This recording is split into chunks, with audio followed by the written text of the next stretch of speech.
Mesdames et messieurs, bonsoir à tous et bienvenue pour cette émission 0% foot. Alors à l'honneur aujourd'hui, le rugby féminin et le club de Fonsorbe qui s'est imposé hier face au club de Pachyderme.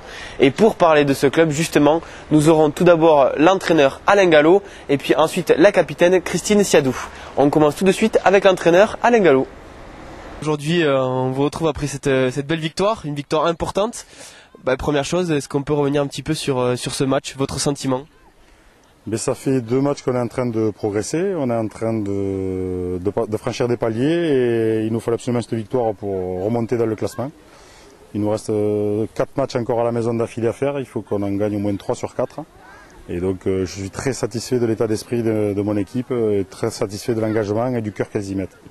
Voilà, avant cette rencontre, vous étiez, on peut dire mal classé avant-dernière, mais avec deux matchs de retard, enfin voilà, 2 matchs à jouer. Donc je suppose que, on va dire, le classement, vous en teniez pas trop compte pour le moment. Le classement, je suis un peu comme Didier Deschamps, le classement, je le regarde à la fin. Pour l'instant, ça ne m'intéresse pas.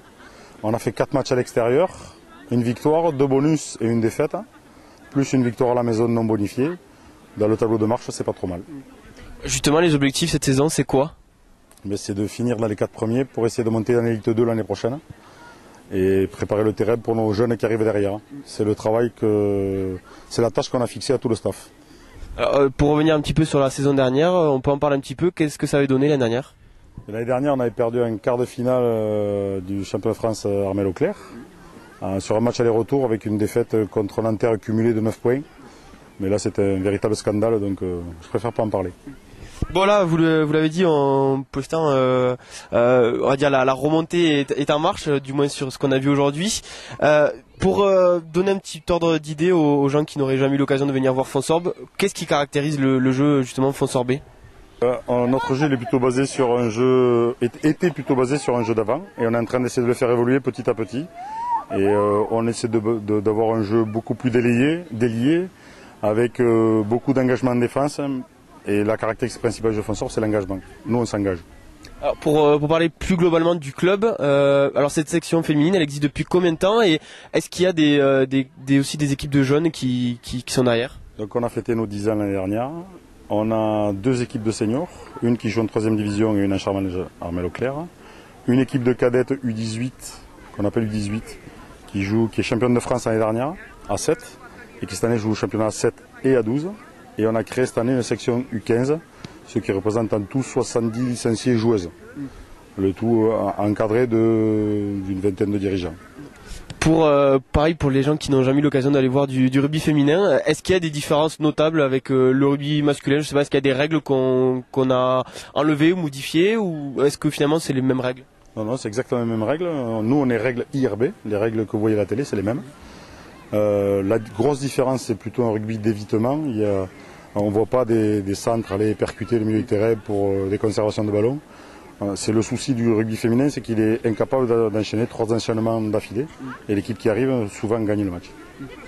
Ok, ensuite, pour revenir un petit peu sur votre division, donc il y a combien de clubs et là vous avez fini la première phase, avec 2 matchs en retard, mais vous avez fini la première phase. Après il y a les matchs retour. Donc combien de clubs dans ce championnat et puis comment on fait ensuite ? Il y a les phases finales, comment ça se passe tout ça ?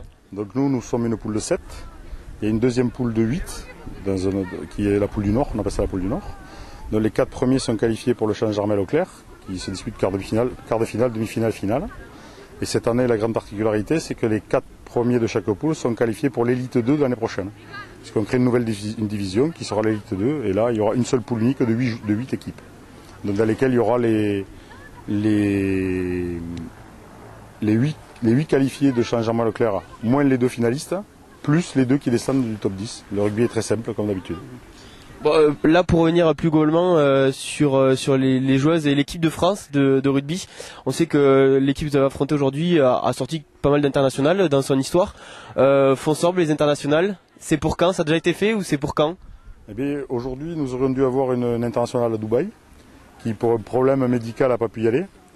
Et ça sera notre première internationale. C'est notre première internationale. D'ailleurs, je vous donnerai une brochure tout à l'heure, vous verrez qu'elle est en photo sur notre brochure. Et c'est notre première internationale et on espère qu'il y en aura d'autres dans les années futures. On a 3 joueuses qui participent au Pôle Espoir France régulièrement pendant les vacances scolaires. Une autre chose pour revenir un petit peu sur le match, on sait que l'équipe que vous avez affrontée était deuxième du championnat, donc a priori quand même une grosse cylindrée. Comment vous étiez préparé face à cette équipe? Est-ce qu'il y avait une stratégie particulière ou pas? Donc il n'y avait pas de stratégie particulière. On avait simplement mis l'accent sur un match qu'on a fait contre Bordeaux la semaine dernière, qui est première de poule, où on a perdu 5-3. Je préfère pas y revenir. Et on leur a dit, si on est capable de faire 5-3 contre Bordeaux, pourquoi on ne battrait pas Hermes? Et comme personne ne nous fait peur ici, eh bien, on a décidé que personne ne nous battrait ici. Voilà, c'est une devise. D'ailleurs, quand on s'est retrouvé tout à l'heure, on a dit qu'il nous restait encore 4 marches à franchir. Et on veut franchir ces 4 marches pour finir bien classé à la fin, quand on fera les comptes, pour savoir si on part ou si on part pas en Elite 2. Bon, et justement, pour terminer, le prochain match à domicile, rendez-vous quand? Le 20 décembre, donc le dimanche 20 décembre, contre les Jacous, c'est le premier match retour. C'est un match très intéressant et je pense que le public ne sera pas déçu. Et je voudrais profiter aussi de l'occasion pour dire que je ne suis pas tout seul à entraîner. On est un groupe de 6 coachs. Donc Daniel Demey, Florence Fournier, Yves Durand, Sylvie Brault, Martial Coutin. Et à tous ces 6, nous faisons fonctionner sportivement tout ce club et qu'on espère porter haut. Voilà, c'était donc Alain Gallo, un des coachs de cette équipe. On passe tout de suite à la réaction de la capitaine Christine Siadou.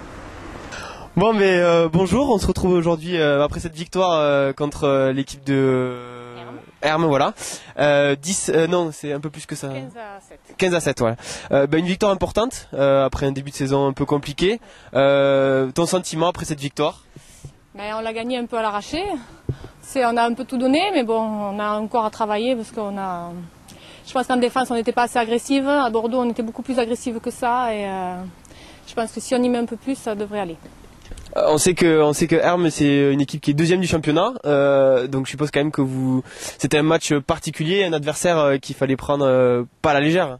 Non, on s'y est mis comme il faut, je pense. On a bien préparé psychologiquement là, en début de match. Et après, il fallait les gagner absolument. Bon, nous, on avait besoin. Il faut qu'on remonte un point. Là, on n'est pas très bien classé pour l'instant. Bon, on n'a fait que des matchs à l'extérieur aussi. Donc c'était très important de gagner ce match-là. Et puis surtout contre les secondes, comme ça, elles partent avec 0 points. En plus, c'est bien, comme ça nous fait bien remonter. Alors, toi, tu es capitaine de cette équipe. Qu'est-ce qui justement caractérise cette équipe? Quels sont ses points forts? Son courage et je dirais, et puis son entente aussi. On s'entend très bien et c'est ce qui fait notre principal atout. On est solidaires et c'est bien. Pas mal de jeunes joueuses aussi. Alors comment se passe justement la relève, les équipes de jeunes? Est-ce que vous avez l'occasion d'aller les voir jouer? Et est-ce qu'il y a justement pas mal de jeunes joueuses qui peuvent être amenées à jouer en équipe senior en suivant? Oui, je pense que l'année prochaine, il y a beaucoup de cadettes qui vont monter l'année prochaine et elles joueront, je pense, en équipe 1 la plupart. Elles sont vraiment très bien, mais l'année dernière, elles ont été championnes de France à 7, donc c'est pas pour rien, je pense. Et je pense qu'elles ont un gros potentiel. Toi, ça fait combien de temps que tu joues au rugby et pourquoi avoir décidé de faire du rugby féminin qui finalement est un sport qui est pas trop médiatisé et qu'on n'a pas trop l'habitude de voir? Alors pourquoi et depuis combien de temps? Moi, ça fait maintenant 9 ans que je fais du rugby.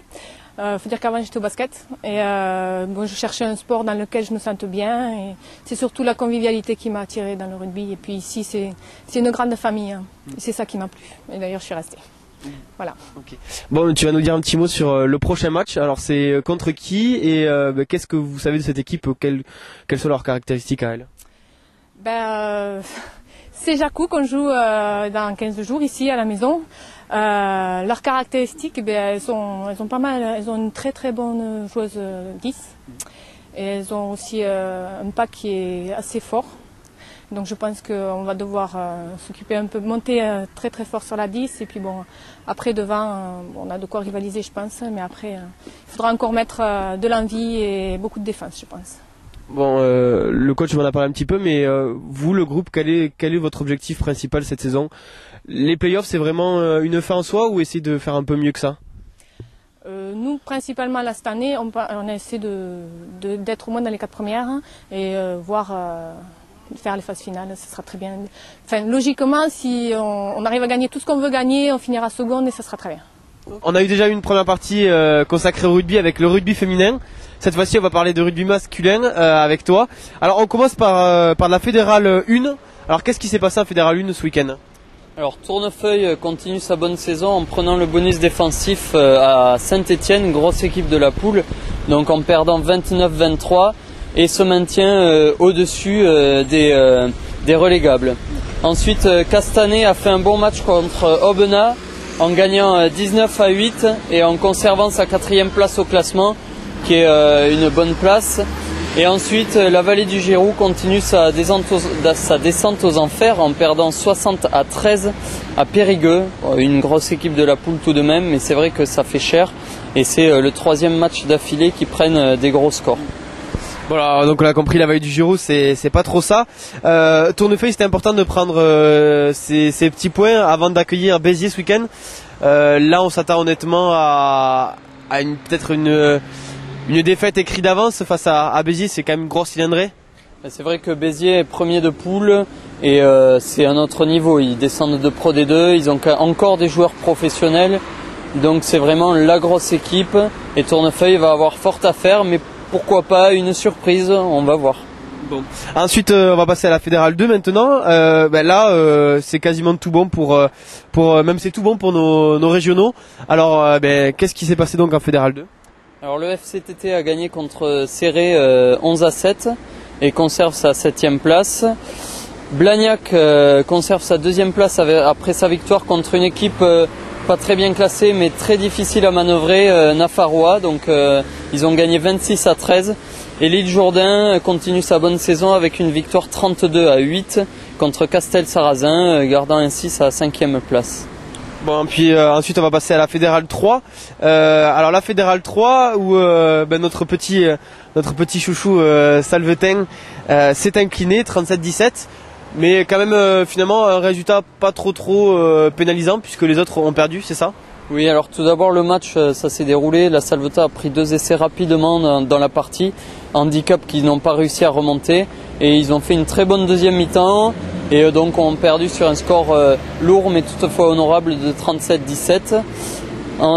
Mais c'est vrai que les autres prétendants au maintien que sont Eos, Rium et les Coteaux de la Raie ont perdu à domicile, ce qui donne quand même un bol d'air à la Salvetat qui reste au-dessus des relégables.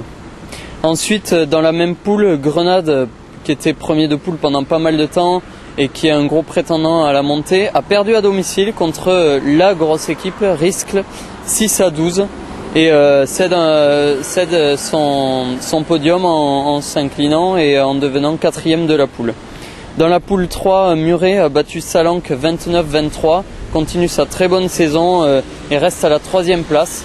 Tandis que dans la poule 4, le TUC a battu Saint-Géry 17-3 et reste 8e de la poule. Bon, alors ça c'était pour les résultats de Fédéral. On va passer maintenant à la Pro D2 où Colomiers a perdu face à Mont-de-Marsan 10-15 et là Colomiers ça va commencer à devenir un peu compliqué. Oui, c'est vrai que la saison a très mal commencé, ils se sont refaits un peu avec quelques victoires contre La Rochelle notamment, mais c'est vrai que là, perdre à domicile contre Mont-de-Marsan alors que Lannemezan a gagné à l'extérieur à Tarbes et l'autre équipe qui joue également le maintien a gagné, donc Aix-en-Provence a gagné également. Donc Colomiers ne se donne pas un bol d'air et ça va être très difficile cette fin de saison pour se maintenir. Bon, on va passer maintenant aux professionnels avec le top 14. Et là, des fortunes un peu diverses. On va dire gros coup de chapeau à Albi pour avoir gagné avec, on le sait, une situation un peu compliquée, notamment avec les cas de grippe A. Toulouse qui, au contraire, ne se rassure pas. Alors, quels sont les résultats de nos clubs régionaux? Eh bien, les équipes qui jouent le maintien, donc à savoir Albi et Montauban, ont gagné à domicile, donc se sont donné un bol d'air, même si Albi est toujours dernier, mais ils reviennent à 4 points de Bayonne après leur victoire donc 20-9 contre Biarritz. Montauban, eux, ont gagné à domicile contre Clermont, donc sur le score de 20-15, et pareil, se donnent un bol d'air, ils sont 7 points devant le premier relégable.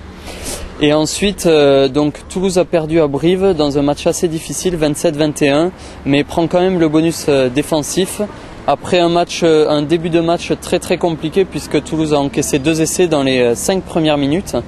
Donc ils ont couru après le score tout le match, mais ont réussi quand même à inverser la tendance pour arracher le point de bonus défensif Et enfin Castres qui garde sa première place de la poule malgré sa défaite à Bourgoin, 16-9. Castres bénéficie d'un bonus défensif, mais aussi du fait que Perpignan garde encore un match en retard à Bayonne pour garder sa première place au classement du top 14. Bon, voilà, merci Paul pour ce tour complet de l'actualité régionale en termes de rugby. Alors une petite dernière chose avant de vous laisser. Qu'est-ce qu'on aura cette semaine à la une de votre site, donc journaldurugby.fr? Alors j'ai cru comprendre qu'il y avait une histoire d'édito sur la grippe. Alors de quoi exactement on va parler?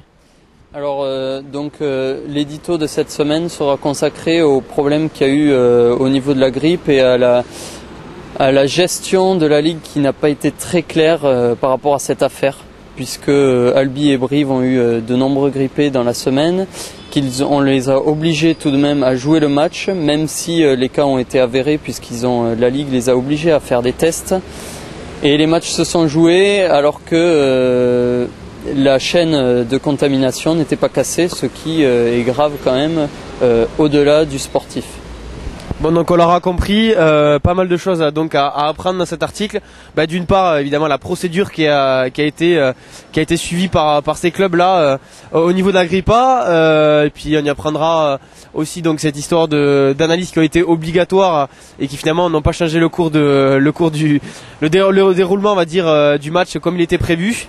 Et puis peut-être aussi on comprendra un petit peu sous cet édito que peut-être que certains clubs sont favorisés par rapport à d'autres, notamment les grosses cylindrées qui n'ont jamais eu de mal à faire remporter leur match face aux petits clubs. Donc voilà, ça on va dire ce sera, certains le liront comme ça, le comprendront comme ça. Je pense que personnellement c'est peut-être quelque chose qu'il faut comprendre.